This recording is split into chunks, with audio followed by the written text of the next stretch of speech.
Goedenavond, welkom bij Omroep Zeeland op deze zaterdag de 25e.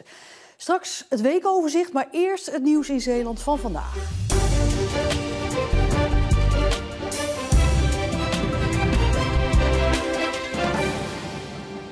Het dictécircus is in Arnhem neergestreken.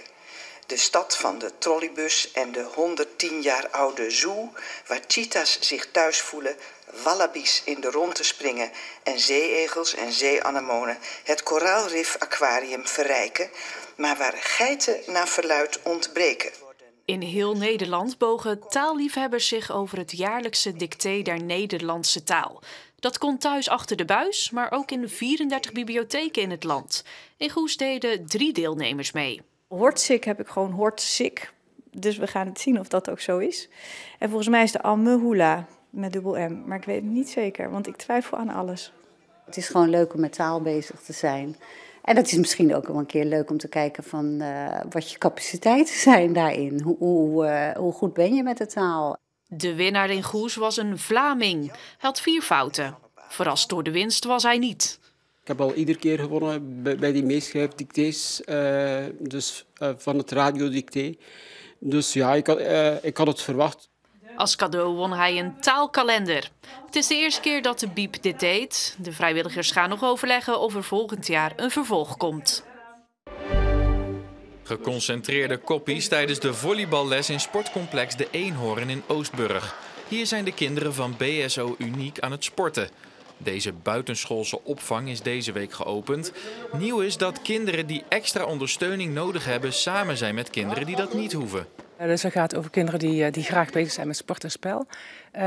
Kinderen die net even wat meer behoefte hebben aan extra structuur en extra aandacht. Maar ook kinderen die een meer individuele ondersteuningsbehoefte hebben. En dat is eigenlijk een BSO, daar kunnen ze dus allemaal terecht. En iedereen speelt gewoon samen onder één dak. Sommige kinderen krijgen extra hulp en zorg via een medewerker van jeugdzorgorganisatie Juvent. Die staat samen op de BSO-groep met een medewerker van de kinderopvang. Kinderen zelf merken er weinig van. Dat is ook de bedoeling. We willen echt één team zijn. Ik vind ook dat we dat goed doen in de samenwerking. We weten elkaar te vinden, de expertise van elkaar te gebruiken. Dus daar zullen de kinderen op de groep weinig van werken. Buitenom dat onze medewerker wat apart misschien met deze kinderen wel eens buiten de groep werkt. En de kinderen, die vinden het vooral leuk. Kun je eens vertellen wat je er zo leuk aan vindt? Voetbal, atletiek.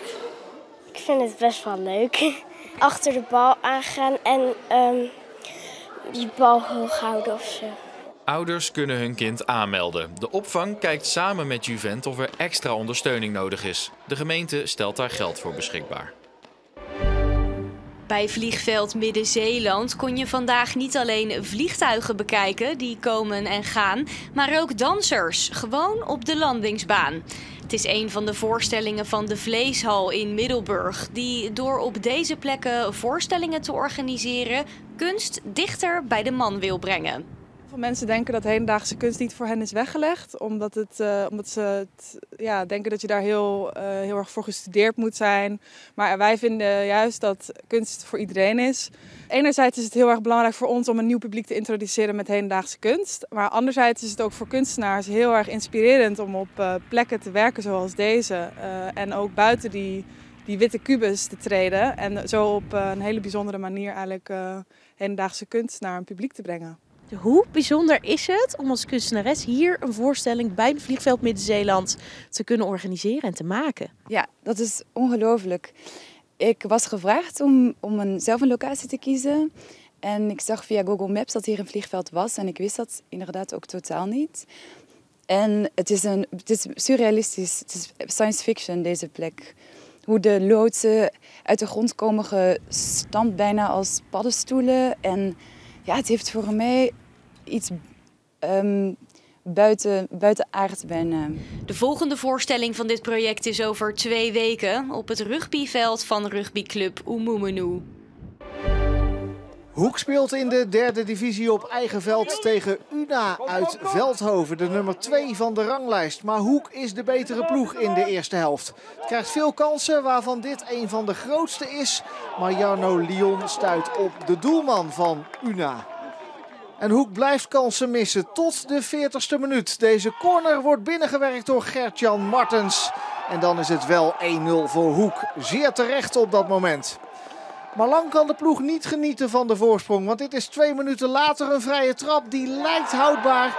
Maar Lars Knipping heeft geen antwoord op deze bal van Senders. 1-1 is dus de ruststand. En na rust kan Hoek dan weer opnieuw beginnen. Hier wordt Jardel Constantia diep gestuurd. Hij is net ingevallen. Iets meer dan een uur gespeeld. Daar is Schalkwijk en die zit erin. Het is al zijn 16e van het seizoen voor Steve Schalkwijk.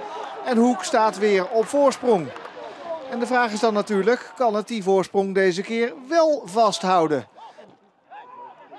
Nou, het antwoord is nee. Want hier krijgt het de bal niet weg. En Jules Respen schuift hem binnen. En dan is het dus weer gelijk. Eén kans dan nog voor Hoek in de allerlaatste minuut. Constantia zet de turbo weer eens aan. En dan is hij voor niemand te houden. Tot hier een overtreding. En de scheidsrechter zegt dat dat buiten de 16 was. Een gele kaart is het wel, maar geen strafschop. Tot ongenoegen van Hoek. Nog wel dus een vrije trap, maar die gaat in de muur. En dus eindigt Hoek-Una in 2-2. We hadden vandaag een krachtige noordwestenwind en daarmee werden soms pittige regen- en hagelbuien aangevoerd. Maar tussen de buien door was het ook af en toe droog. Moest je maar net even geluk hebben, maar kon de zon ook even goed tevoorschijn komen. Vanavond en vannacht hebben we opklaringen. Behalve vlak aan zee blijft het op de meeste plaatsen droog en de minimumtemperatuur ligt rond 5 à 6 graden. Morgenochtend zijn er nog enkele buien, maar in de middag is het zondag overwegend droog. Maar er komt geleidelijk wel meer bewolking. Het wordt zondagmiddag 8 graden bij een matige wind uit het westen tot noordwesten. Komende week blijft het wisselvallig. Maandag wordt een gure dag met veel regen en een windkracht 4 tot 6 uit het westen. De dagen daarna draait de wind even naar het noordoosten, wordt koudere lucht aangevoerd en hebben we te maken met een paar winterse buien. En tot zover het nieuws van vandaag. Maar wat gebeurde er de afgelopen week allemaal in Zeeland? Zometeen ons weekoverzicht.